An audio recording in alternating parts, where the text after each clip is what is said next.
네, 안녕하세요. 첫 번째 세션 테스트 패턴즈 담당하게 된 아샤르입니다. 반갑습니다.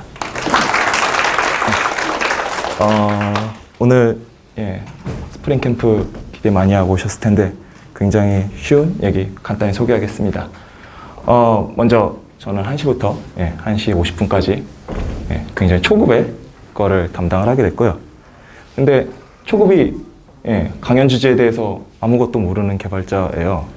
처음에는 아무 생각 없이 이걸 골랐는데 정말로 아무것도 모르고 막 오셨을까? 막 그런 생각이 들고, 반대로 설마 그렇다고 또 하니까 막 다 아시는 거 아니겠지? 막 그래가지고 멘붕이 와가지고 굉장히 큰일 날 뻔했는데 일단 질문으로 시작을 하도록 하겠습니다. 첫 번째로 혹시 그 프로젝트 하시면서 테스트 코드 다들 작성하시나요? 안 하시는 분 혹시 계시나요? 거의 안 계시군요. 큰일 났다. 네. 네. 하시면은 왜 테스트를 작성하시고, 안 하시면 왜 안 하시는지, 뭐 그런 이유들이 있을 텐데요. 뭐 간단한 얘기를 그냥 다 아시는 얘기를 좀 하려고 해요. 혹시 안 하고 계시는 분들은, 참고하시면 좋을 것 같아요. 이 켄트백이라는 아저씨가 있는데요. 이 아저씨가, 굉장히 유명한 책, 테스트 주도 개발. 우리나라에는 그냥 테스트 주도 개발이라고 번역이 되는데, 사실은 바이 이그젬플이라고 해가지고 뭐 사례 그리고 어떤 테스트를 어떻게 작성할 것인가 이그젬플로 작성한다라는 의미로 담아서 이런 책을 냈는데요. 이 책에서 그 TDD란 무엇인가 그런 얘기를 하면서요, 론 제프리즈라는 아저씨의 이야기를 인용을 해요. 작동하는 깔끔한 코드, 이거를 위해서 우리는 TDD를 한다, 테스트 코드를 작성한다, 그렇게 얘기를 하죠. 그런데 이제 대부분은 이거를 뭐 언젠가는 하게 될 거 아니에요. 솔직히 테스트라는 게 꼭 뭐 코드를 자동화된 걸로 짜야 되는 것도 아니고 여러 가지 이유가 있는데, 그래서 나중에 하면 안 되나? 그냥 프로젝트 막바지에 그냥 몰아서 막 커버리지 뭐 올려야 되니까 그때 가서 해도 되고 뭐 그렇지 않냐? 근데 이제 이렇게 생긴 엉클밥이라는 아저씨가 클린 코드라는 책에서 아주 재밌는 얘기를 하죠. 나중은 결코 오지 않는다고요. 나중에 언젠간 하겠다. 막 그래봤자 나중은 영원히 오지 않죠. 그래서 당장에 뭔가를 만들어야 되는데 이제 몇 가지 막 고민되는 것들이 있죠. 대부분은 굉장히 쉬운 것들은 금방금방 하거나 아니면 또 아예 뭐 어떻게 해야 될지 모르겠다.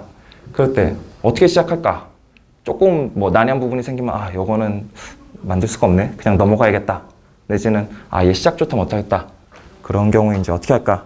그래서 좀 몇 가지 제가 그 자바로 프로젝트 진행하면서 경험했던 걸 몇 가지를 좀 공유를 해보려고 해요. 첫 번째로는 테스트를 작성한다고 할 때 다른 게 아니라 목표를 쓰는 걸로 시작을 하는 거예요. 뭐 목표를 쓴다고 하면 되게 그런 얘기가 있죠. 그 대학생들 이제 있는데 뭐 20년 후에 어떻게 될 것인가, 거기에 대한 자신의 목표를 쓴 사람과 안 쓴 사람이 엄청나게 성공률에서 많은 차이가 있다고 하죠. 그래서 할 일들 그리고 우리 시스템이 가야 될 목표를 스펙을 적는 거죠. 예를 들어서 굉장히 단순한 예를 들어볼게요. 3과 4를 곱하면 어떻게 하면 12가 돼야 된다. 뭐 이런 거죠.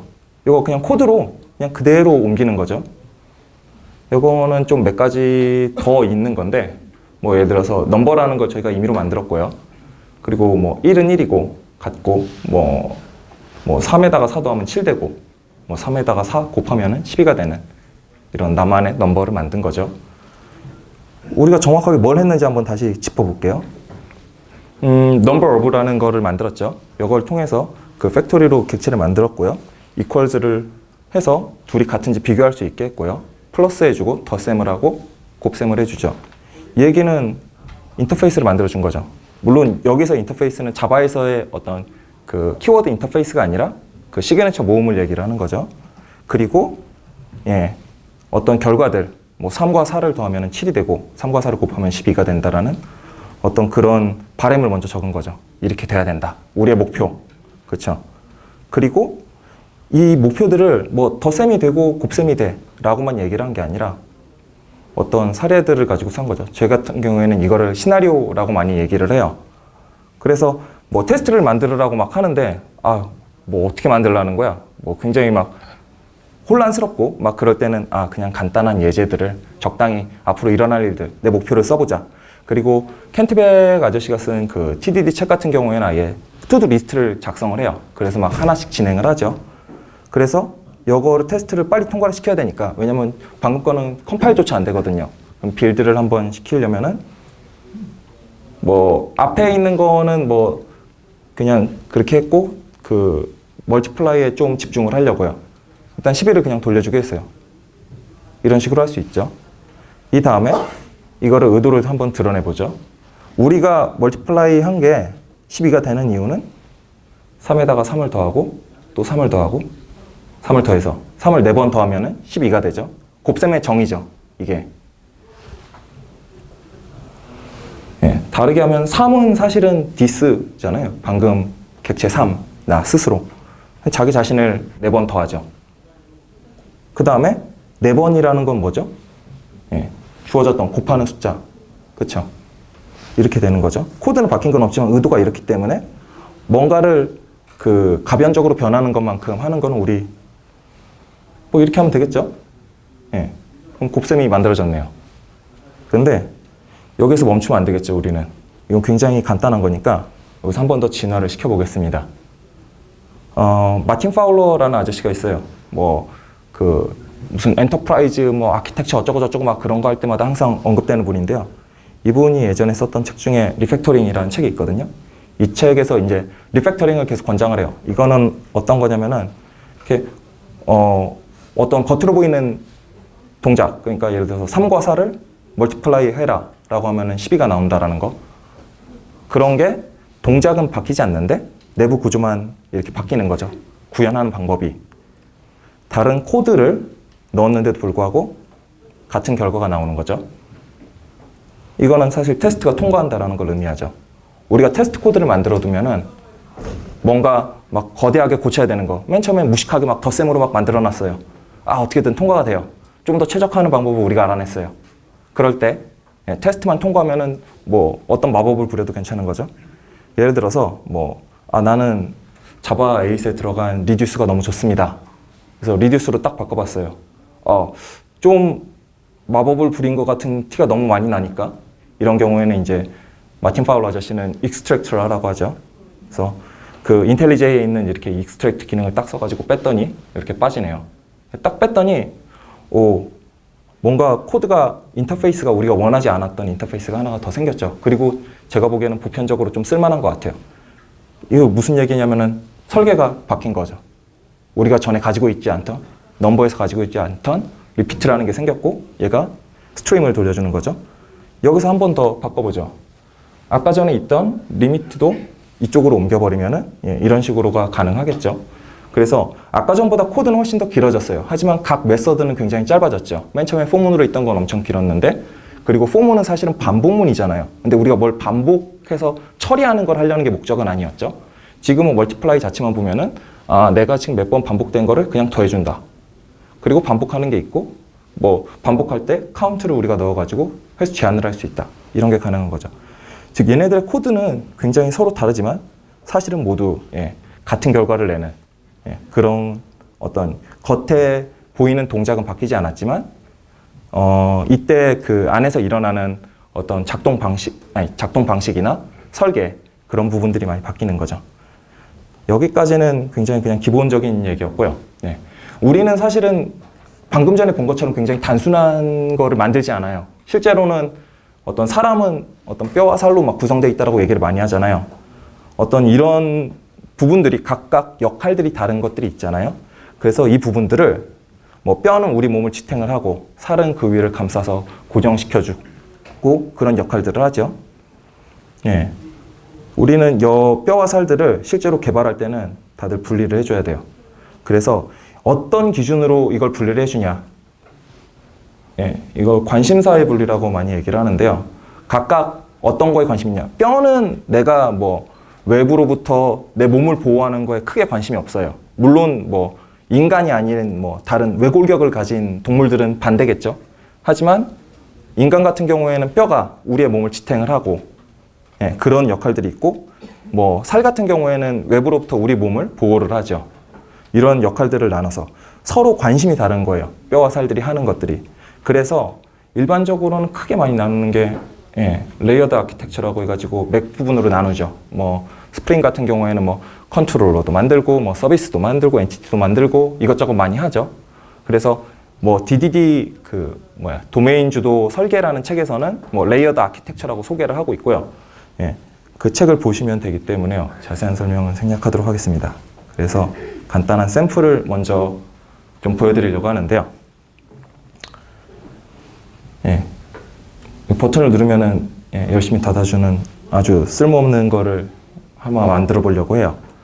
아까 전에 저희가 넘버를 만들었잖아요. 그래서 재활용을 좀 해볼게요. 근데 넘버라는 애가 이름이 이미 자바에 있어서 마이 넘버로 바꿨고요.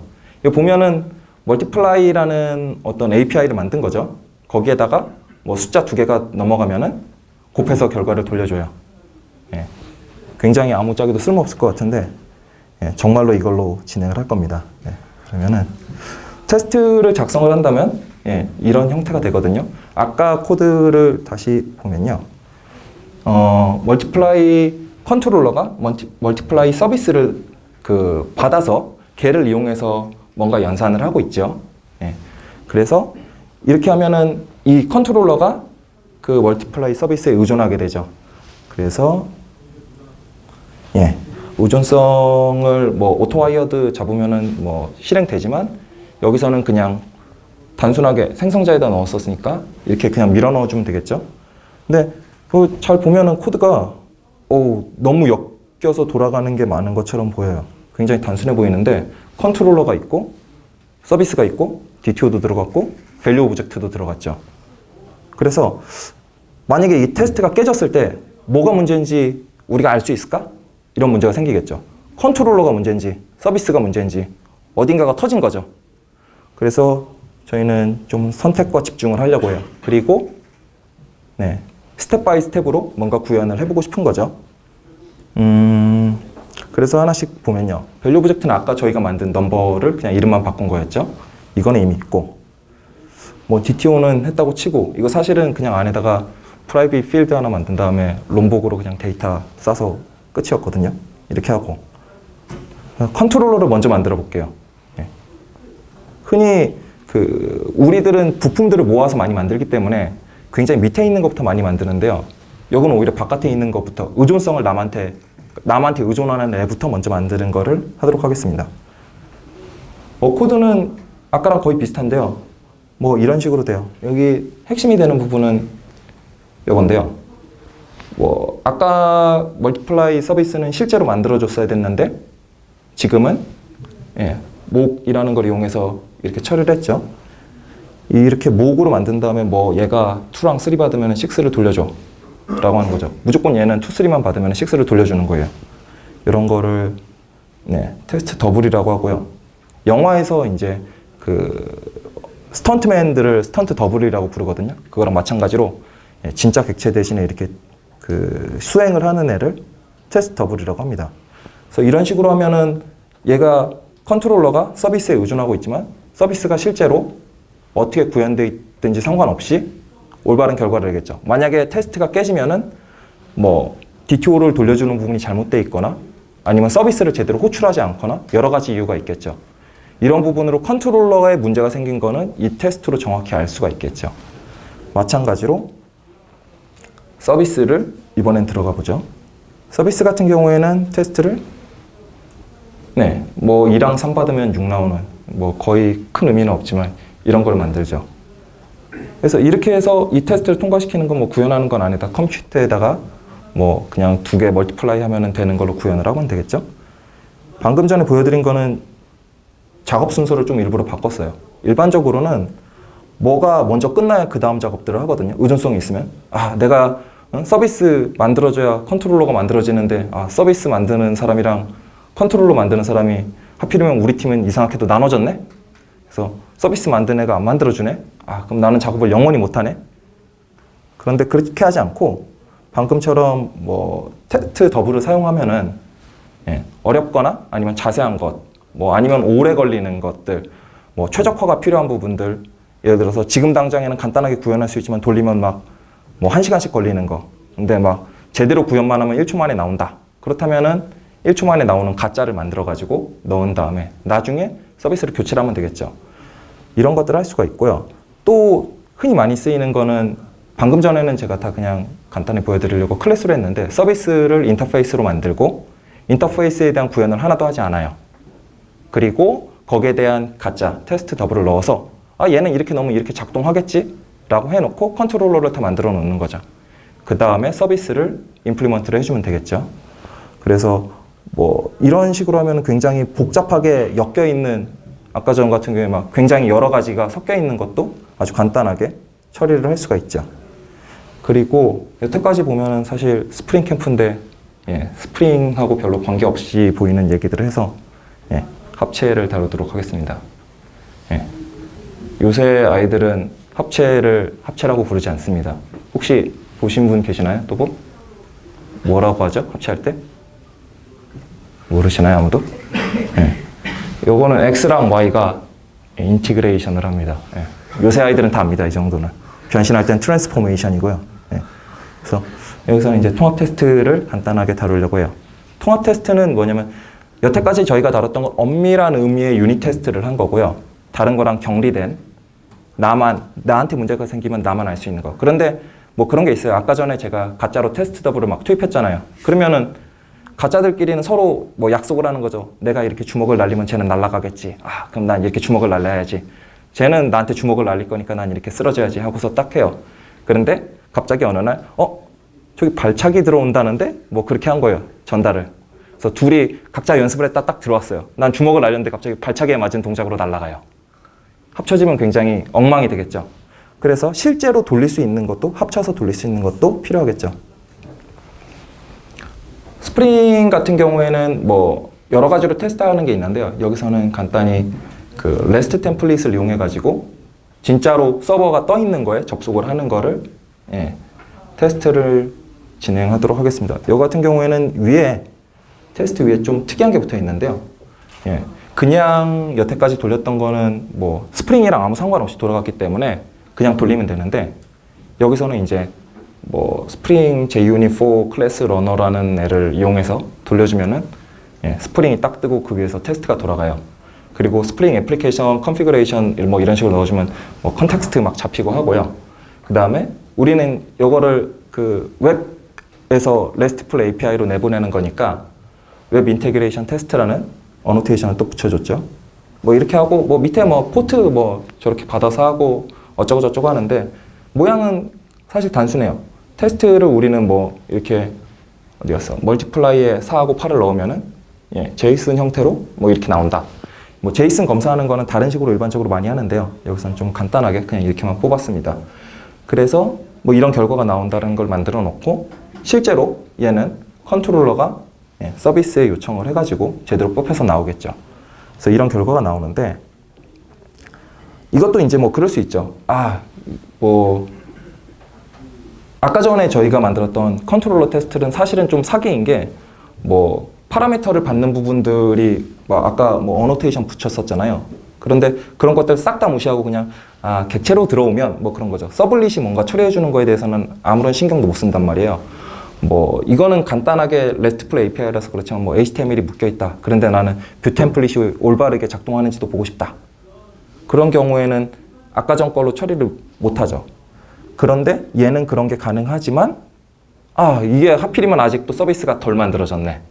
그런 경우에 문제가 될 수 있겠죠. 그래서 밀어 넣을 때 뭐 이런 식으로 서비스를 받아가지고 뭐 이렇게 해줄 수 있지 않을까? 하는 거죠. 그러면 이때 관건이 되는 거는 우리 서비스를 실제로 받아오는 거죠. 이렇게 오토와이어드로 가져오게 했는데요. 이런 경우에 얘는 진짜 서비스가 넘어오겠죠. 진짜로 띄운 거니까. 그러면은 무슨 기분 해가지고 여기 목으로 막 처리하려고 하는 게 다 엉망이 돼요. 될 수가 없죠. 그래서 가짜로 만든 빈을 여기에 넣어줄 건데요. 그러면은 뭐 그냥 자바 컨피그 이용해가지고 이렇게 넣어가지고 하면은 목으로 나오죠. 실제로 돌아가는데. 그래서 행복할 줄 알았는데 이 문제는 다 가짜예요. 항상. 방금 전에 그 글로벌한 그러니까 항상 뜨는 컨피그를 제가 바꿔버렸잖아요. 그래서 꼼수를 좀 써보죠. 네, 프로파일로 잡아준 다음에요.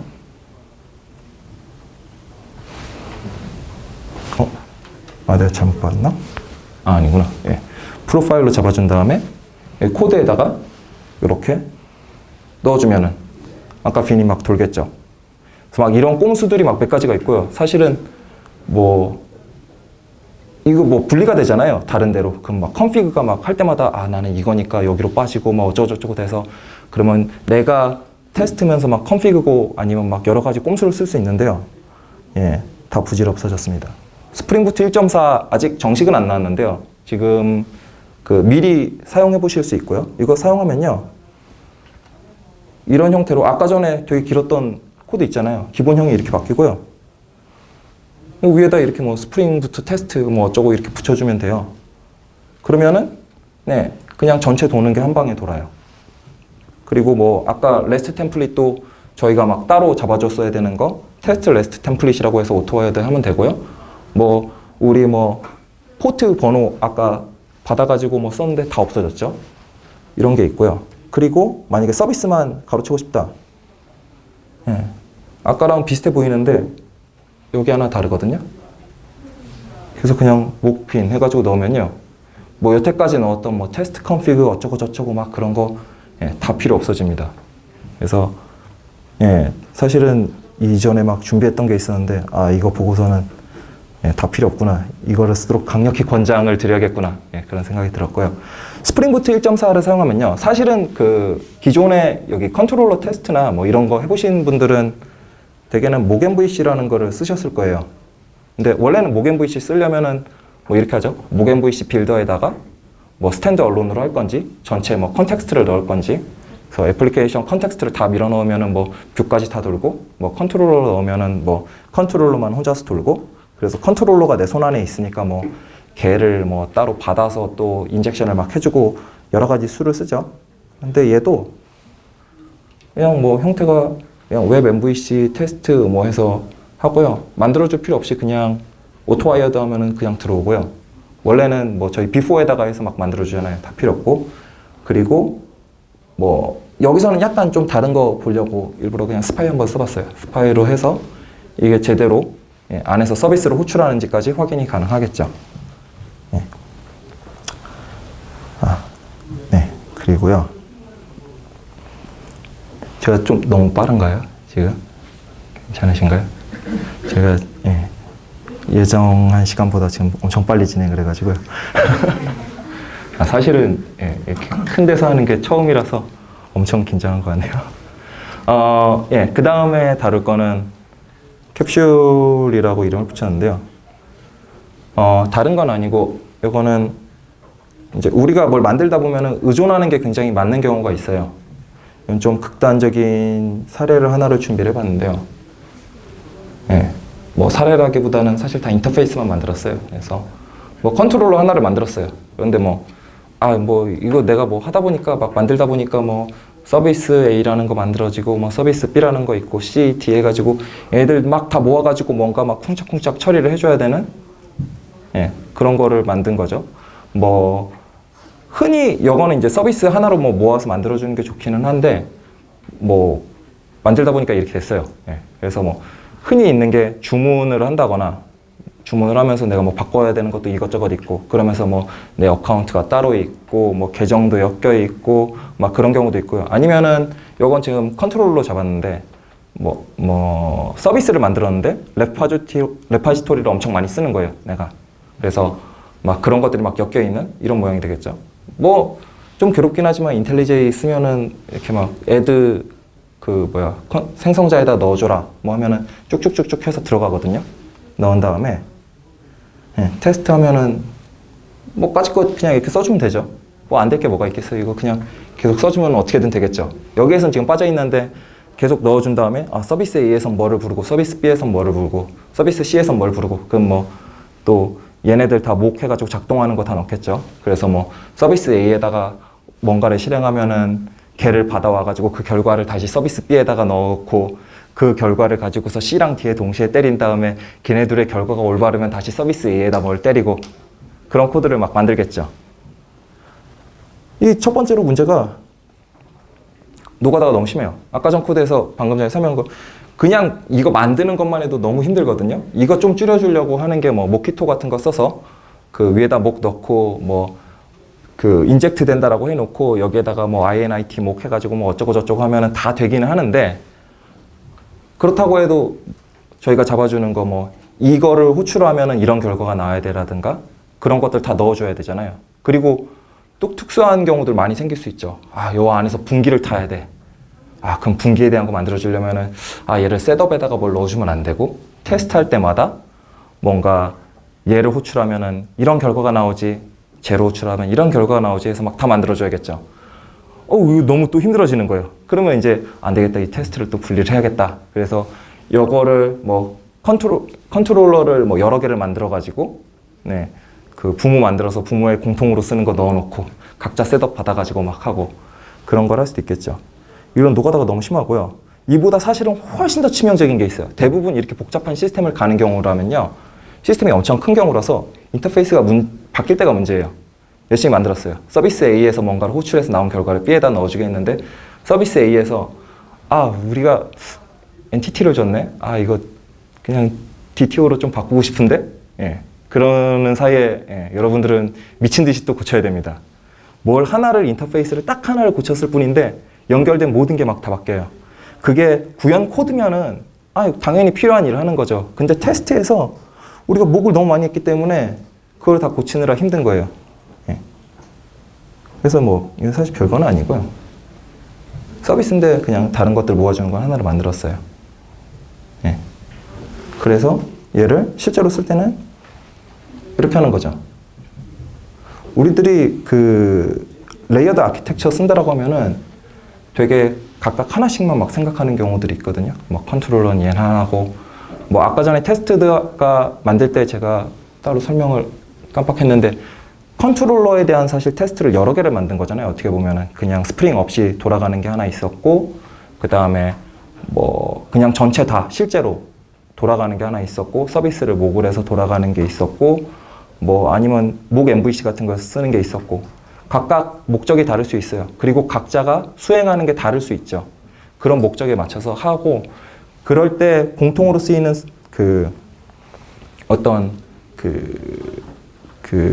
어떤 하나의 그 컨트롤러에 대해서 여러 개의 테스트를 만들어 준 거잖아요. 마찬가지로 저희가 뭔가를 만들 때 서비스 그냥 컨트롤러 서비스 하나씩 하고 그럼 뭐 레파지토리도 얘도 그냥 무조건 하나 해야 되고 막 그럴 필요가 없어요. 여러분들이 하시다 보면은 굉장히 괴로운 상황들을 많이 만날 수 있는데 그럴 때는 그냥 OOP에서 캡슐화라는 개념이 있었지. 오늘 퍼사드 패턴 다들 디자인 패턴에서 보셨잖아요. 이런 거 써먹어야지 하면 그냥 쓰면 돼요. 그래서 요거 이렇게 만들면은 테스트에서는 이렇게 하면 되죠. 여기엔 지금 안 나왔는데 아까는 뭐 A에서 B를 부르고 그 다음에 거기서 얻은 걸로 C를 하고 뭐 어쩌고 저쩌고 있던 거를 이쪽에도 다 위임해버렸기 때문에 여기서는 이제 하나 때렸을 때 나오는 결과만 하면 돼요. 분기되는 처리 A에다 뭘 하면은 어떤 이상한 결과가 나오고 그리고 그걸 활용해서 B가 또 이상한 행동을 하고 분기되는 거 굉장히 많은데 그 로직들 어떻게 할까 이렇게 감출 수 있죠. 또 하나 뒤로 감춰놓으면 좋은 게 리팩토링을 훨씬 더 쉽게 할 수 있어요. 테스트가 막 많이 물려있죠. 그러면은 아까 전에 인터페이스가 바뀌면이라는 게 마치 외부에서 주어지는 것처럼 얘기를 했잖아요. 내부에서 바뀔 수도 있어요. 내가 만들다 보니까 이거 되게 별로인 것 같아. 여기 왜 이렇게 스위치 케이스가 많지? 다 다용성으로 고쳐야지 하는 순간에 헬게이트를 여지 않으려면은 뒤에다가 숨겨놓으면 굉장히 좋죠.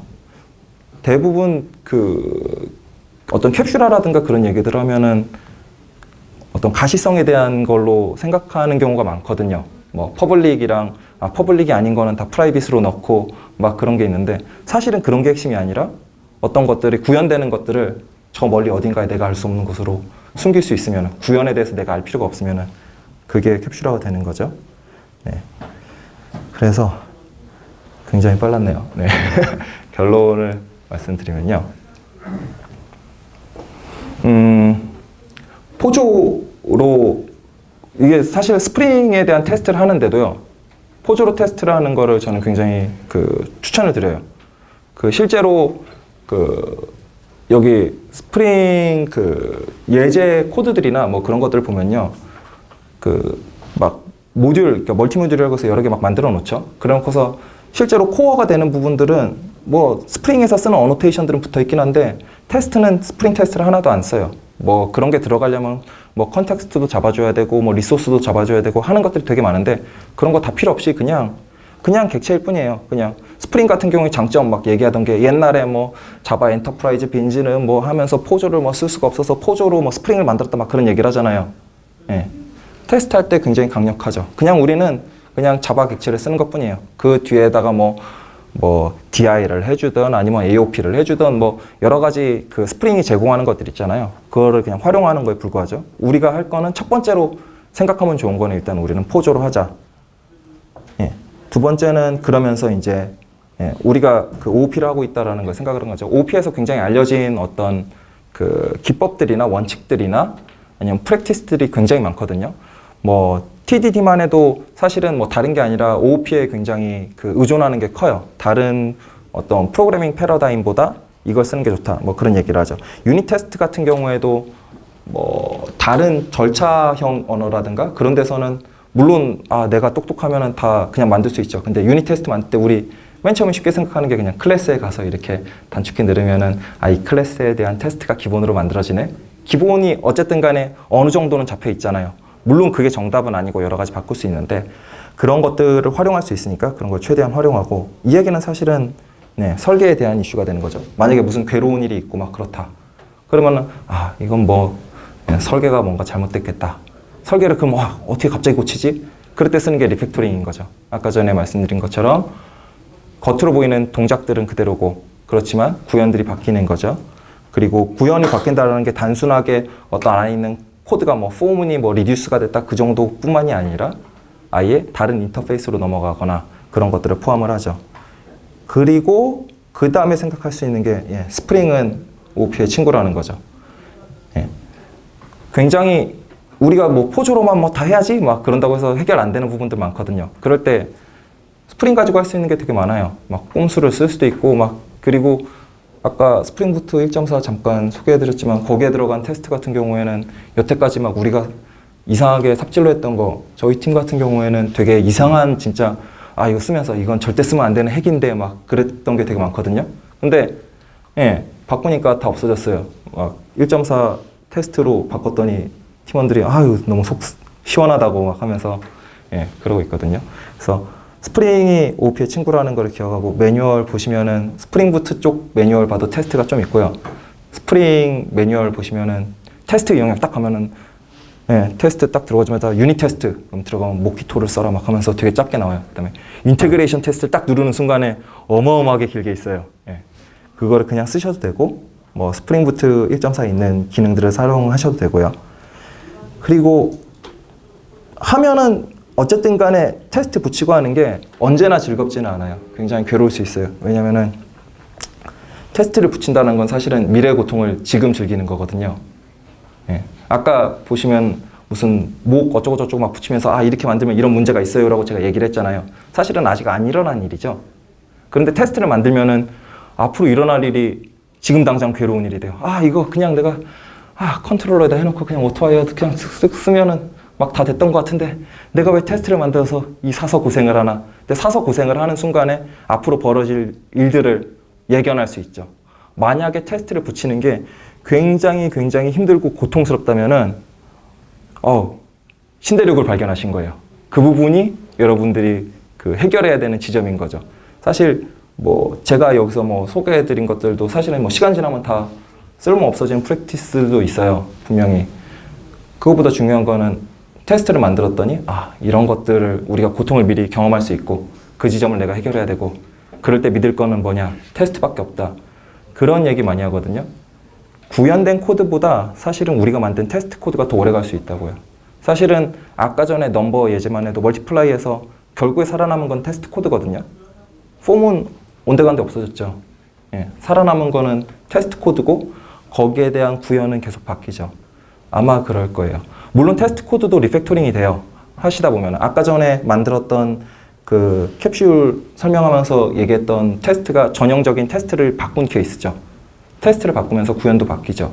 테스트도 계속 바뀌고 그 얘기는 어떻게 보면은 여러분이 만든 API를, 그러니까 인터페이스를 쓰는 API라고 하면 헷갈리려나? 하여튼 RESTful API가 아니라 그냥 일반적으로 얘기하는 API 있잖아요.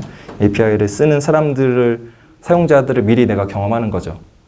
뭐 애플리케이션이나 서비스 만들 때 개밥 먹기라는 얘기 하잖아요.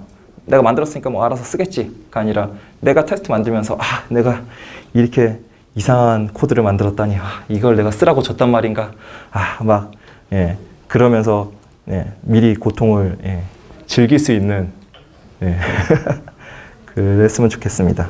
다시 테스트 코드를 다 작성하신다고 하셔서 테스트 코드를 작성하시나요? 그리고 얼마나 이거를 깊이 있게, 그러니까 깊이라는 게 뭐 잘난 척하는 뭐 그런 게 아니라 정말 우리가 괴로웠던 부분들을 얼마나 해결하려고 했느냐, 그런 부분들을 말씀드리는 건데요. 이런 부분들을 같이 이렇게 하는 방법들을 많이 모아나갔으면 좋겠습니다. 네. 그래서 피드백은 이쪽으로 주시면 좋겠습니다. 사실은 제가 자바를 하던 사람이 아니라서요. 다른 데서는 막 되던 거, 루비나 파이썬에서는 이렇게 하면 되는데 자바에서 왜 안 되지? 막 그랬던 것들이 되게 많아서요. 조금 더 제가 말씀드린 것보다 더 쉬운 방법, 그런 것들 가지고 계신 분들이 계실 것 같아서요. 같이 이야기를 나누면 좋을 것 같습니다. 네, 그리고 질문과 답변 시간을 가지면 되겠죠? 네, 혹시 질문 있으신가요?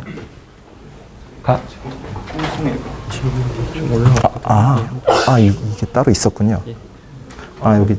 홍콩 앱 설치되어 있으시면은 홍콩 앱 지금 들어가시면 트랙 A 전문하기 메뉴가 있거든요. 그쪽에다가 질문 올려주시면요. 네. 네. 여기 테스트가 아니라, 이거 굉장히 좋네요. 여기 질문 첫 번째, 스프링 기반 환경에서 테스트 경험을 질문드립니다. 그쵸.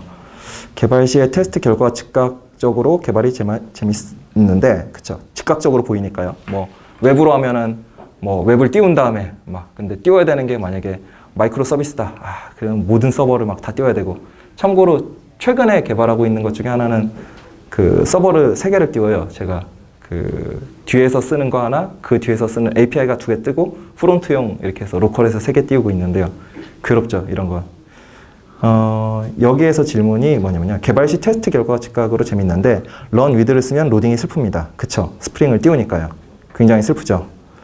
요거에 대한 극복은 아까 말씀드린 것처럼 되도록이면 스프링하고 엮이지 말고 테스트할 수 있게, 스프링하고 엮이는 부분은 좀 더 인테그레이션 테스트를 확실히 하는 부분으로 이렇게 고립시키는 게 좋은 것 같아요. 격리를 좀 많이 시키면은 좋아요. 다 분리를 하시고요. 분리하는 게 어려울 수 있어요, 굉장히. 그 어려운 게 기회인 거죠. 아까 말씀드린 것처럼 괴로운데 어떡하지? 그러면 내가 혹시라도 놓친 게 있지 않을까? 혹시라도 얘가 너무 많은 역할을 하고 있지 않은가? 역할들이 뼈하고 살이 사실은 막 밀접하게 붙어 있는 것 같잖아요. 사람 같은 경우에 보면요. 우리가 곤충을 보면 곤충 한 덩이잖아요. 하지만 그 안에서도 나름대로의 체계가 있단 말이에요. 머리, 가슴, 배가 있고, 바깥에는 더 단단한 게 있고, 그런 것처럼 좀 더 쪼개면은, run with를 아예 안 쓸 수는 없지만, 좀 더 낫지 않을까 싶고요. 그리고, 목객체를 사용하면 뭔가 신뢰가 없는데, 그렇죠. 아까 말씀드린 것처럼, 그래서, 통합을 해야 됩니다. 이거는, 비즈니스 로직이 바뀌면은 흔히 있는 거죠. 멀티플라이를 만들었는데 절대 그럴 일은 없겠지만 3하고 4를 주면 12가 나와야 되는데 거기다 우리가 플러스 1을 해주게 바꿨어요. 프로그램을. 왠지 모르겠지만. 그러면은 내가 만든 거 잘 돌아가는데? 라고 했는데 실제로 붙여보면은 다르게 작동하겠죠. 왜냐면은 나는 테스트에서 아직도 목이 12로 나오니까. 이런 부분들은 목을 많이 쓰는 부분들은 자기가 혼자 만들면은 상관없는데요. 여럿이 만들 때는 인터페이스에 대한 대화를 많이 해야 돼요. 그거는 여기서 제가 어떻게 드릴 수 있는 말씀은 아닌 것 같고요. 개발 방법론에 관한 얘기라서요. 그리고 인테그레이션 테스트를 좀 더 마지막에 해주면 인테그레이션 테스트, 통합 테스트 할 때 맨 처음에 보여드렸던 거는 그냥 전체적으로 다 돌았잖아요. 그런 거가 좀 필요하고요. 지금 여기서는 좀 안 다뤘는데 DB를 실제로 접근하거나 아니면 외부 서버로 접속하거나 하는 경우들이 있어요. 그 단위도 다 나눌 수 있어요. DB를 내부에 있는 걸 써야 된다. 그러면은 DB를 실제로 타게 만들어서 할 수도 있고, 외부에 있는 API를 콜을 한다. 그러면은 REST 템플릿을 자체를 목을 할 수도 있고요. 아니면은 레스트 템플릿을 활용하는 객체를 목을 할 수도 있고, 뭐 그래가지고 저 같은 경우에 이제 썼던 게 뭐 어떤 특정 서비스에서 뭐 레퍼지토리들을 막 쓰는데 어떤 건 DB에 붙고 어떤 거는 원격으로 복구할 때 원격으로 붙는 애들만 다 목으로 밀어서 넣어주면은 그런 것들 좀 해결이 되거든요. 그러니까 전체 통합 테스트에서도요. 이거는 그 포조로 안 되니까 목빈 쓰시면 굉장히 깔끔하게 되고요. 두 번째, 프라이빗은 어떻게 테스트 하시나요? 이게 자주 나오는 얘기인데요. 프라이빗은 직접 테스트를 안 합니다. 그냥 프라이빗을 만든 거는 뭐 외부에서 쓰려고 만들었겠죠. 외부에서가 아니라 그 내부에서 뭔가를 실행하면은 걔를 그냥 좀 여기 메서드 하나에다 다 넣으면은 지옥 같으니까, 아니면 뭐 여기서도 쓰고 여기서도 쓰니까 공통으로 하려고 그렇게 빼는 거죠. 그리고 만약에 이게 정말 중요하다 그런 경우에는 사실은 관심사가 혹시 다른 게 아닌가, 이 객체는 혹시 얘는 뼈가 아니라 살이었던 게 아닌가, 그래서 그 객체를 따로 빼서 DI를 해주는 거죠. 다 내가 의존해야 될 어떤 공통 객체일 가능성이 매우 높아요. 주의하실 게 이런 거 이제 뺀다고 할 때 뭐 그냥 클래스 만들어서 스태틱으로 이렇게 메서드 만들면은 막 아무 데서나 막 부를 수 있잖아요. 근데 이렇게 해버리면은 이거 우리가 객체가 사실은 아니라서 어떻게 뭐 테스트 더블을 못 써요. 그러니까 가능하면은 그 스프링 쓰면은 DI 다 잘 되니까 객체 따로 만들어서 의존성 주입을 해주시고요. 테스트 시나리오가 엄청 길 때 테스트 코드 구성 어떻게 하는지 궁금합니다. 요거는 이펙티브였나? 이펙티브 유닛 테스팅이라는 책이 있는데요. 뭐 저는 거기서 얘기하는 거를 따르는 게 좋은 편이라고 생각해요. 물론 의견은 다를 수 있는데요, 사람마다. 거기서는 만약에 이 안에서 좀 복잡하게 되는 코드가 있으면은 그걸 묶어서 헬퍼 메서드로 빼요, 다. 그리고 이건 첫 번째 원칙이고요. 두 번째 원칙은 그 헬퍼 메서드를 뺐으니까 그러면 나머지 애들도 얘네들은 그냥 일반 코드였는데 이 부분만 헬퍼 메서드가 아니라 나머지 부분도 의미를 다 부여해서 다 헬퍼 메서드로 다 빼요. 그래서 코드를 읽을 때 어떻게 보면 골뱅이 테스트 했는데 그 안에 어설트문도 없고 아무것도 없는 거예요. 그렇게도 가능은 해요. 그래서 조금 더 내용들이 그렇게 분리되게 하는 방법이 하나가 있고요. 이거는 사실은 아까 뭐 따로 설명 안 드렸는데 before 해가지고 예전에는 셋업이라고 만들었던 거 있죠. 그 부분 픽처라고 많이 부르는데요. 픽처 만들 때랑 똑같거든요. 픽처에다가 뭔가를 많이 넣어놓죠. 그러면 테스트만 봐서는 왜 이렇게 되는지 이해하기가 굉장히 힘들어요. 왜냐면은 내가 보는 코드랑 다른 곳에 있으니까요. 그러면은 요애를 어떻게 해야 되지? 그러면은 뭐 이거를 많이 안 빼고 하는 방법이 첫 번째가 있고요. 뭐 빼되 다 헬퍼 메소드를 빼는 방법이 있고요. 또는 정말 괴롭다. 그렇다면은 아까 제가 말씀드렸던 어떤 캡슐화가 필요한 순간일 수도 있어요. 정말 테스트가 길다라는 거는 너무 지금 쓰고 있는 객체의 인터페이스가 장황해서 길 가능성도 있어요. 꼭 그런 건 아니라 케바케지만 저라면은 어떤 괴로운 순간이 오면은 그런 일이 아닐까라고 생각할 것 같아요. 그리고 실제로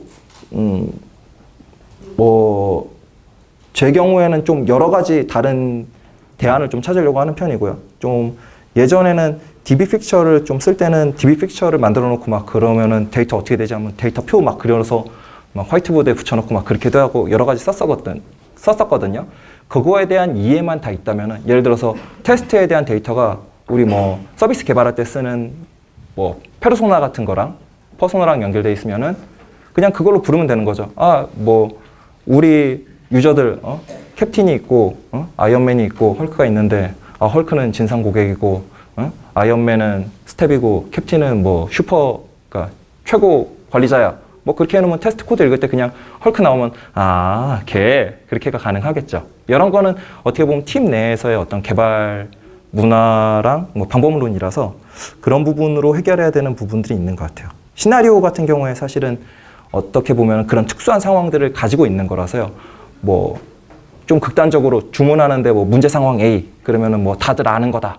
그러면은 테스트 코드가 어떻게 써있든 상관없죠. 사람들 다 아니까요. 그 상황에 대한 테스트겠지. 그거겠거니. 뭐 아니면은 이슈 뭐 몇 번 있잖아요. 뭐 이슈 300번이다. 아, 이슈 300번. 아, 걔. 맨날 보던 거. 그렇게도 가능하겠죠.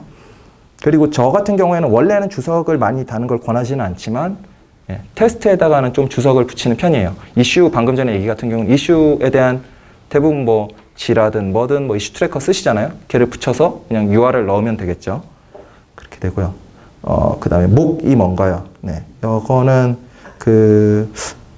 가짜? 테스트 더블이라고 요새는 그냥 통틀어서 말하는데요. 예전에는 목 오브젝트라고 해서 모의 개체라고 번역을 많이 했었는데요. 가짜로 비슷하게 작동하는 거예요. 근데 최근에 목으로만 쓰면 안 된다. 얘네들 다 구분해야 된다. 그것도 아까 마틴 파울러 아저씨가 스톱이 있고, 목이 있고, 스파이가 있고, 그래서 아까 제가 잠깐 했을 때 목 예제 계속 보여드리다 스파이 따로 넣었잖아요. 스파이 같은 경우에는 원래 있던 애에다가 프록시를 붙여가지고 이제 얘를 감시하는 진짜가 움직여요. 스파이는. 그리고 목은 아예 가짜로 만든 거고, 스톱은 그거를 아예 그냥 그래서 3 곱하기 4 할 때 12 무조건 던져주잖아요. 이런 게 완전히 그냥 스톱이고요. 그 다음에 이거랑 다르게 좀 유사하게 작동하는 객체들 페이크라고 많이 하고요. 이런 거는 많이 하는 게 HTTP 서버 이런 거 만들 때 페이크 웹 서버 이런 식으로 검색하시면 쫙 나오거든요. 그러면은 실제로는 그래서 트위터 API를 내가 써서 만드는 걸 해. 그럼 트위터 API 그거 어떡하지? 그럼 etc 아래에 있는 호스트 파일을 고쳐가지고 그걸 로컬 호스트로 바꿔서 내 걸로 받아서 해야 되나? 그럴 필요 없이 그냥 그렇게 할 수도 있어요. 그래서 이런 방법들이 있고요. 네, 여기까지 질문이 있는 것 같습니다. 네, 그러면은 네, 감사합니다. 네.